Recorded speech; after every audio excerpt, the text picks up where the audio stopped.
গ্রামবাসী, আপনাদের ভালোবাসায় আজকে আমি চেয়ারম্যান।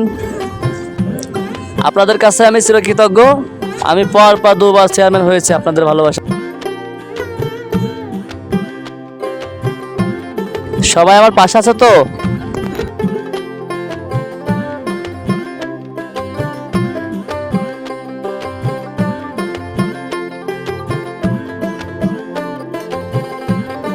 আসসালামু আলাইকুম। ওয়ালাইকুম আসসালাম চেয়ারম্যান সাহেব। চেয়ারম্যান সাহেব, আপনার নামে তো অনেক কিছু শুনলাম। হুজুর, কি শুনছেন আমার নামে?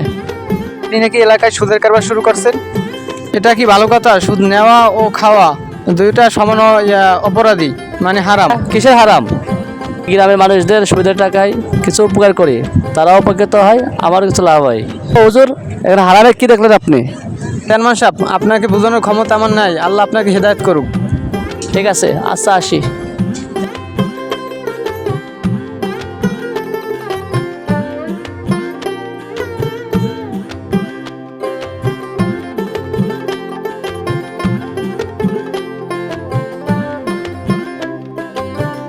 এটা আলী। আসসালামু আলাইকুম সাহেব। ওয়ালাইকুম আসসালাম। বেটা, তোর কি মনে আছে আজকে কয় তারিখ? আজকে তো 28 তারিখ। রে বেটা, তুই যে আমার থেকে সুদের টাকাগুলো নিয়ে এসছিস, টাকাগুলো কই? সাহেব, আমার মায়ের চিকিৎসার পেছনে সব টাকাগুলো আমি শেষ করে ফেলাচ্ছি। এবারের মতো আমাকে মাফ করে দেন, সামনের মাসে সব টাকা দিয়ে দেবেন। ওরে বেটা, আজকে টাকা দিবি তুই, আমার লাভের টাকা। সাহেব, এবারের মতো মাফ করে দেন, আর একটা মাস সময় দেন, সামনের মাসে সব টাকা সুদে আসলে দিয়ে দেবো। দূরে বেটা, কাহিনী কস নাকি সবসময়?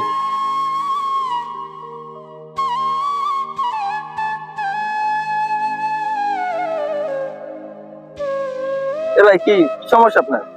লোকটাকে দেখতেছে অনেকক্ষণ তোমায় ঝাড়ি দিতেছে আর মারতেও আছেন। কি সমস্যা আপনার বলেন তো? হ্যাঁ বেটা, ঝাড়ি দিচ্ছিস কেন দেখা? ওর কাছে আমি টাকা পাই, তাকে তুই দিবি? মানে টাকা পাবেন ভালো কথা, তার জন্য একটা লোক এই রুমে করবেন, এমন অত্যাচার করবেন? আমার মায়ের চিকিৎসার পেছনে সব টাকাগুলো খরচ হয়ে গেছে। সাহেবকে বলছিলাম, সাহেব তো মানে না। যেন সমস্যায় পড়ছে, তাকে একটা মাস সময় দেন, আপনার সব টাকা পরিশোধ করে দিয়ে দেবে। ঠিক আছে, আপনার কথা ওকে আমি একটা মাস সময় দিলাম, তবে সামনের মাসে টাকাটা যেন আমার চাই। ঠিক আছে সাহেব। ঠিক আছে, মন থাকে জানো।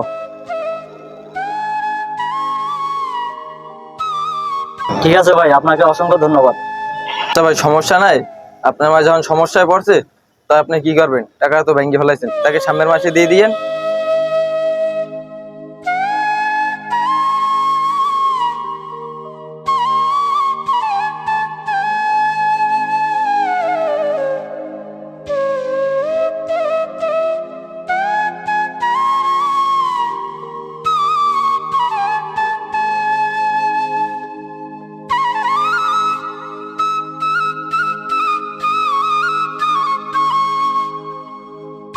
আসসালামু আলাইকুম চেয়ারম্যান সাহেব।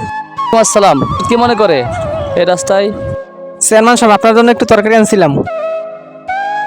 হুজুর, কিসের তরকারি এটা? সাহেব, এটা তো শুকরের মাংস। ধরুন মিয়া, একজন হুজুর মানুষে আপনি আমাকে শুকরের মাংস দিচ্ছেন? চেয়ারম্যান সাহেব, শুকরের মাংস খাওয়া যাবে না? বলেন হুজুর, শুকরের মাংস কি মুসলমান খায়? মুসলমানদের জন্য হারাম। হারাম? চেয়ারম্যান সাহেব, তাইলে সুদ খাওয়া কি হালাল নাকি? তারা কুরআনে 70 বার বলেছেন সুদ খাওয়া হারাম, আর শুকরের কথা বলা হয়েছে একবার। তাহলে আপনি কিভাবে সুদ খান চেয়ারম্যান সাহেব? হুজুর, আপনি আমার চোখ খুলে দিয়েছেন। এতদিন আমি অন্ধ জগতে ছিলাম। আসলে কি আমি কখনো বুঝতে চাই নাই কোনটা হারাম আর কোনটা হালাল। ক্ষমতার বাহাদুরিতে আমি অনেক পাপ কাজ করে ফেলেছি। জানি না আল্লাহ আমাকে ক্ষমা করবে কিনা। যাক, আপনি আপনার ভুলটা বুঝতে পারছেন। যাক, আল্লাহ আপনাকে হেদায়েত করছে। আমি দোয়া করবো আল্লাহ যেন আপনাকে মাফ করে দেয়। যাক হুজুর, এখন থেকে আমি 5 ওয়াক্ত নামাজ কালাম পড়বো আর ভালো হয়ে যাব।